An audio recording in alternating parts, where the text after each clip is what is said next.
With the Bleach anime returning to feed the demands of many hungry fans and conclude Ichigo's ordeal with the Quincies, I thought it would be cool to go over one of the most interesting enemy factions in the series, that being the Espada. Aizen's Hokyoku enhanced hollows, with nature so like and unlike Soul Reapers, who gave the Soul Society a lot of trouble. There's quite a good amount of Espada though, but which were the most important? Unlike in the vast majority of my ranking videos where I analyze a character's feats or power, I wanted to switch things up and go over the Espada based on character development, impact on the characters and or the plot, and overall significance. I would like to note something quick as well. Just because a character is lower or isn't on the list, doesn't necessarily mean that they are a bad or a worse character. It just means that in my opinion and interpretation of the story, they didn't really bring as much to the table as other ones. Also, very quickly before we begin, I'd like to tease this dope statue made by Figurama collectors depicting Ukiyora's legendary battle with Ichigo. To learn more about it and how you can save money in the process, I go over the details at the end of the video, so I'd appreciate it if you go check it out. Thanks! Now, without further ado, let's take a look at the best Espada.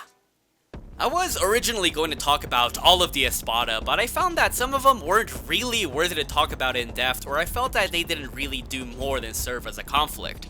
For example, Yami was really nothing more than a mindless moron who relies on brawn and pure strength, like a basic henchman. Zhao was pretty interesting because he was a mad scientist so obsessed with perfection who in the end got destroyed by his disgust of innovation. Baragon, the Throne King of Wekamundo, had a pretty interesting backstory, and he ruled with an iron fist, but then died because of his own overconfidence. Sure, their conflicts pushed the Soul Reapers to fight alongside the Wizards in the main cast, but there didn't really seem to be anything much grander in comparison to the other Espada. First up is Nell and Noitora. Yes, these are two different characters, obviously, but I felt that they complemented and antagonized each other, like a basic level yin and yang. Not to mention that their story pretty much intersects at the same point. Nell had respect and a sense of care for her friends, but she wouldn't hesitate to speak her mind about those who fought with no purpose or honor, which is one of the things that she found to be very apparent in Noitora. She shares one of Ichigo's goals in which she wants to protect those who are weaker than her as she saved Noitora from ending his existence, saying that he was a valuable Espada and showing that she cared in some way. Yet, even after losing her memories to Noitora cracking her head open, very nice, she still had a sense of self about taking care of others. The reason I believe they're opposites is because Noitora, like Grimmjow, was hell-bent on destruction and proving that he was the best, with a few exceptions of course. He didn't care about giving second chances or having an unfair battle. He thought that ruthlessness was the only answer and that weaklings should die.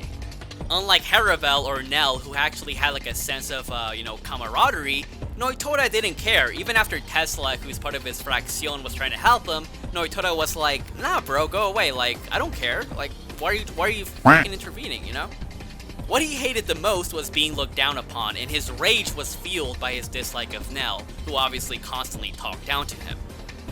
And then once Noitora's decision was to get rid of Nell and basically split her head open, that is when there was a shift in which Noitora became quote-unquote the stronger one and Nell became the weaker one. And arguably, Noitora was the most hollow-like of the Espada, as he held no morals nor gave respect to anyone. Honestly, I can't really put like my finger on it as to which one of these two was more, important to the story, but I will say that Nell was basically the guide to Ichigo and his friends, letting them know where things were in Wekamundo, and she did step in to save Ichigo's life from Noitora. Next up we have Coyote Stark, La Primera Espada. The best of the best amongst Aizen's army was so unlike the other Espada, as his personality and origin certainly showed the audience that yes, not all Espada are amoral killing machines. Stark was originally one being, and due to his massive spiritual pressure, those who got too close to him would die as a result, resulting in massive dread over being alone. And to avoid this, he split himself into two, Stark and Lilinette, who acts as his Zero firing gun. Despite being the aspect of loneliness and death, Stark didn't give off a violent or a wrathful persona. Instead, I found him to be more like a human.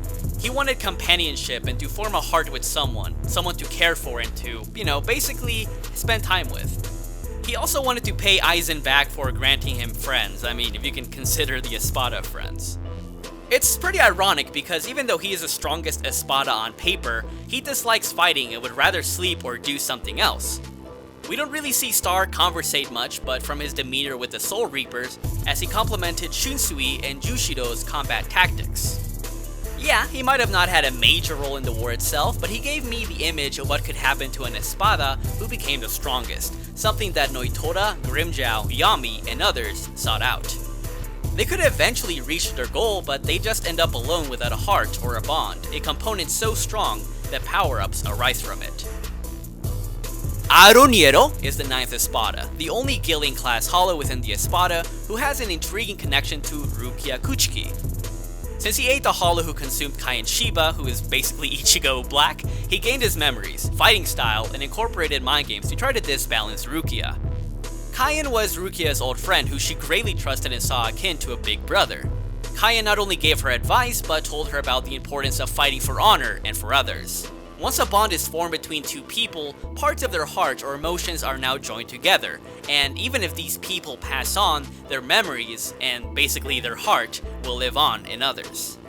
As we learn more and more about the Hollows during the Wekamundo arc, it's said that Hollows attack and act more so based on instinct because they don't have morals or a human compass to hold them back. Which makes sense considering that they usually have a hole in their body, representing this lack of heart. This bond that Rukia had with Kaien didn't allow her to fight with killing intent at first, but once Aaroniero revealed that although he seemed to be Kaien, the king and the monster who controls the horse was truly Aaroniero.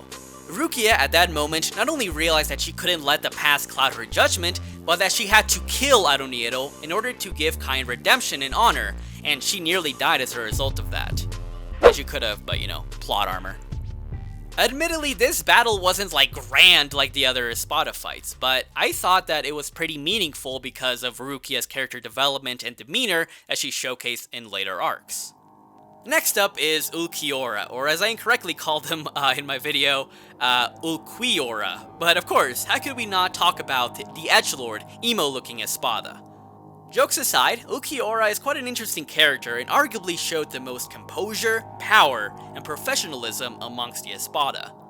He represents nothingness, hence why he barely shows any emotion and had a degree of confusion throughout the series within himself on what the heart was, why humans acted the way that they did, and put so much emphasis on emotions and having connections with others. Regardless, he showed interest in why Orihime put so much trust in her friends and exclaimed why emotions didn't matter if you cannot see them, because to him, if you couldn't see it with his eyes, it didn't exist. Although Ukiyora was 4th amongst the Espada, and quite likely 1st, Aizen seemed to trust him the most, as he left him in charge not only of Orihime, dealing with Ichigo, but also of protecting Las Noches. So I guess he was kinda like the spoiled child, that was meant to take care of everything.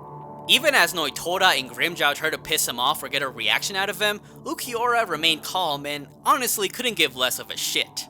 Against Ichigo, Ukiyora did note his improvement over his previous battles, and to get Ichigo to fight him, he mocked him, pushing him on with the mental games, even with a cold, dead expression in his eyes.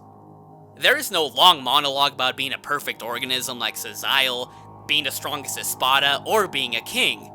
Ukiyora didn't care about anything like that. All he cared about was carrying out Aizen's order, and to do so, he quickly made Ichigo's optimistic nature plummet into despair. Having already slapped him in his primera etapa, he added more salt to the injury by transforming once more into a hellish bat bathed in darkness. I'm not trying to be poetic, I just thought it sounded cool. The first time I had read this point in the story, I thought that even though there was bound to be some degree of plot armor that would save Ichigo in the end, I was still met with a moment of doubt as Ukiyora demonstrated how futile Ichigo's optimism was by carving out his heart entirely, the chamber of connections as noted by Kaien. This of course failed and only brought out the beast within Ichigo as he proceeded to abuse the hell out of him afterwards. Unlike some of the other Espada who got salty or had some monologue about how impossible it was for them to be defeated, Ukiyora simply found it comical and looked apathetic, even when a point-blank Zero from Vasto Lorde was shining in his face. And even at that point, Ukiyora still thought his life was pointless and he urged Ichigo to fire the Zero. Luckily, at least for a while, Ukiyora survived and wanted to keep fighting, but as he found his body turning into dust, he reached out his hand towards Orihime. But before he faded from Wakamundo, he realized that the heart was a bond that you cannot necessarily see, but feel.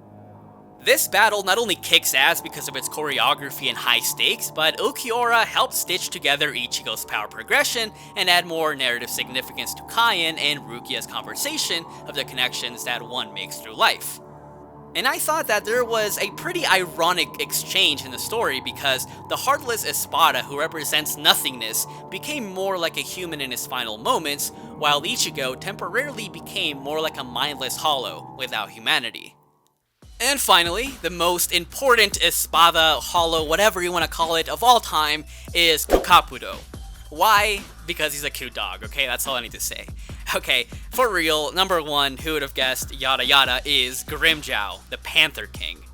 The sixth Espada, and now quite likely one of the most powerful by the end of the series, had not only showcased a quite substantial amount of development within himself, but within Ichigo's own nature to coming to terms and trying to control the beast inside him. Grimmjow is a king of destruction, formerly a panther-like Adhucha with greater potential than most other hollows to evolve and become a Vasto Lorde.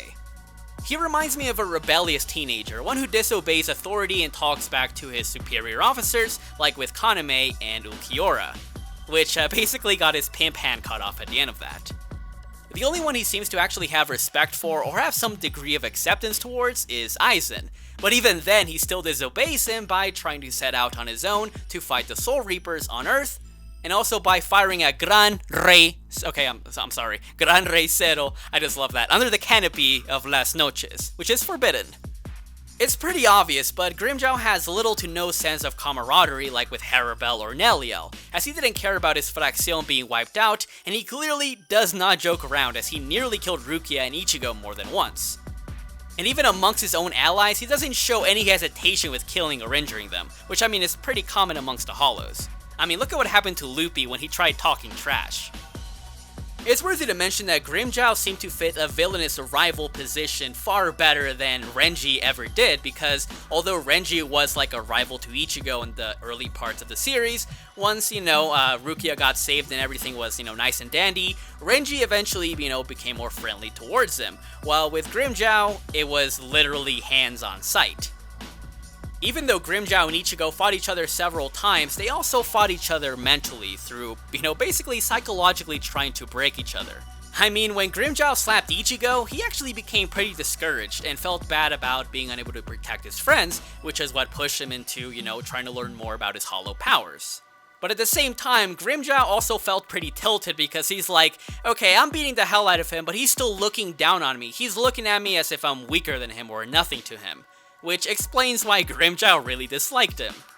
Unlike with Noitora's lesser integrity in battle, Grimmjow doesn't mind fighting fairly as he healed up Ichigo prior to their battle. And he has some degree of goodness, I don't know if you could call it that, in which, he basically saved Orihime from Arrancar's to pay her back for bringing back his arm, and he even prompted Orihime to heal herself.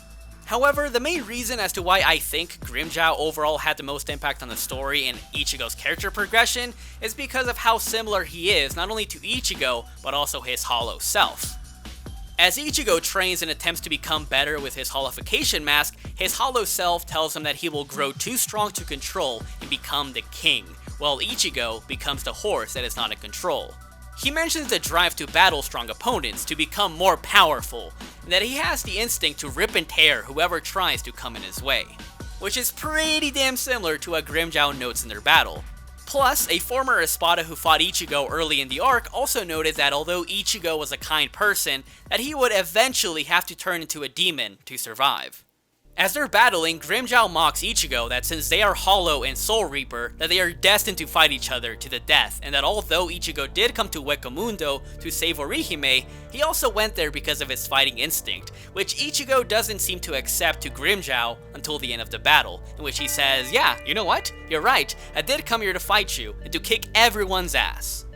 So if you think about it, Grimmjow and Ukiyora actually helped Ichigo become more powerful, and they helped him realize more about his nature as a Hollow.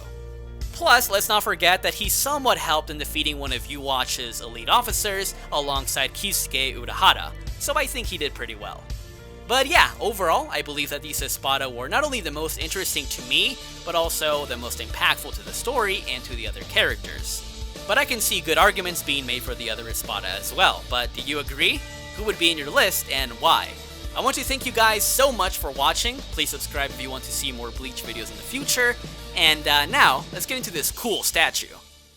As part of Bleach's 20th anniversary collection, Figurama collectors went in to bring one of the most iconic battles in anime history that you can enjoy in the comfort of your room. This godly statue is made by the same team who made the multi-award-winning Devilman vs. Amon and the fast-selling Eren vs. Armored Titan statues. It contains high-quality die-cast metal, comes with swappable parts, and beautiful detail to the two characters locked in conflict. I'm not really a statue collector myself, but since Ukiyora is one of my favorite Bleach characters and there's a high degree of craftsmanship in the statue, it has definitely interested me in buying one. And even if you're not a collector, you'll still enjoy the detail and love put into it. Be quick though, it is a limited edition piece with only 1,300 being made.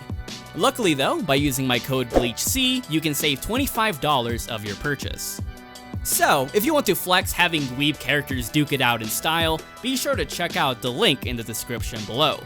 To get your hands on it first, pre-orders begin on July 25th at 11 PM JST. Thank you guys so much for your time and attention, and huge thanks to Figurama for sponsoring this video. Have a good one, and I'll catch you guys next time.